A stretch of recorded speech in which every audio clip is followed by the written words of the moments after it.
Hi guys, my name's Raquel Simon, and I'm going to be going over the data and like what I'm exploring, what kind of research question I'm answering, and kind of the insights I got through this.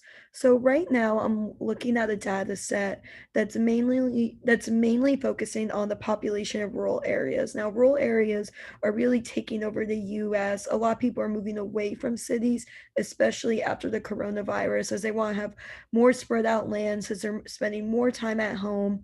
And I want to see kind of what a rural area looks like, kind of the education level mostly. I feel like that's a great bias that goes into like salary and job level, as most jobs nowadays require a certain education level and at least usually a college graduate.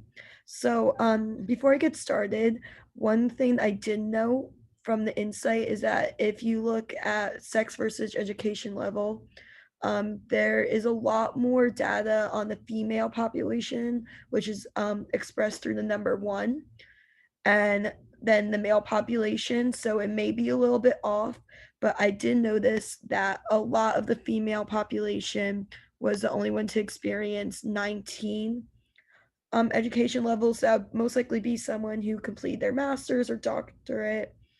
And so the most like popular response was 10. As you can see, it's the biggest bubble for both of them.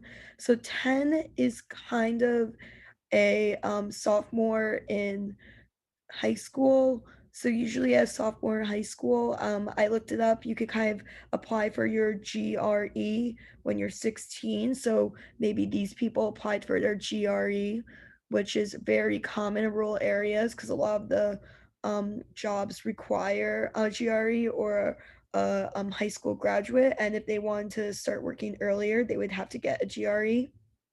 So I'm gonna unhighlight that. So that's mainly what I figured out through this portion. Next, I did number of children. So you know what? Before I go into that, I'll go into age. So a lot of the data was found in the 20s, and we have a very large range of data, so I do trust it. Even though there's more samples towards the 20, I feel like around here, like a lot of people are trying to start families around this age and maybe believe that rural area is better. So I'm gonna go back to 10. And as you can see, a lot more people in their 20s have the level 10 education than like in their older ages. And one thing I would like to note is if we go to one, a lot of people like so none really like 17-year-olds or anything have an education level of one, but there are some people who probably didn't get an education at all, but it's mostly towards the older ages. And of course, around these ages, people are experiencing the Great Depression and they really just had to start working and didn't really have time for education levels. Could have been the family they lived in, but overall, can't really tell from this like what their life story is, but it is good to note that older education's levels, I mean older ages experience less education levels. Next, I'm gonna hit kind of an upper one. I'm not gonna hit 19 because I feel like that's too serious. So I'm gonna hit 13. So 13 in ages. Um, as you can see, people are really in the middle. I'm gonna actually hit 16. That's usually a college graduate, um, or 14. See, the main range is really high school. So that's what I'm mainly finding, that there's a lot of high school graduates, not many college, as you can see in these ages. Next, I'm going to go to the number of children.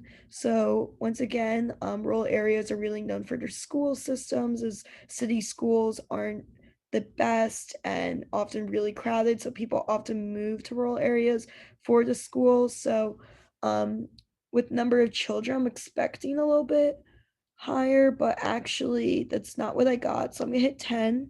So when you have a number of children of three, it looks like you do have at least a bias. I mean, like a base of a high school education, as you could tell. When you get into like the higher numbers of kids, um, there's kind of like an in there's a lot less data, so that's also good to know. 0 is something that I was looking at because I found it really interesting that, they have a very low education, maybe they don't have the money to support a child, so that was really interesting to look at, and next I'm gonna go to kind of someone who's in college around 13, 14, and 16. So as you look at 14, people with 2 children and, like, a larger amount of children had a higher education level, especially to support them, that makes sense. So, finally, I'm gonna look at married versus education level. This graph looks a little bit different, so I'm just gonna unhighlight this, than the other ones. I thought this was a great I wanted to, like, show this little curve, how kind of it went the difference between the blue curve and the orange curve. So orange, as you can see, equals that you were married. Blue means that you're not married. So I find that there's a very big spike when you're married, as you could tell with the level 10 education, like it really had such a big spike compared to not being married. So there's a lot more married people here. And when you're married, it seems that you have a higher education level. So that's where I mainly got out of my data. And thank you so much for listening. I hope you guys have a great day.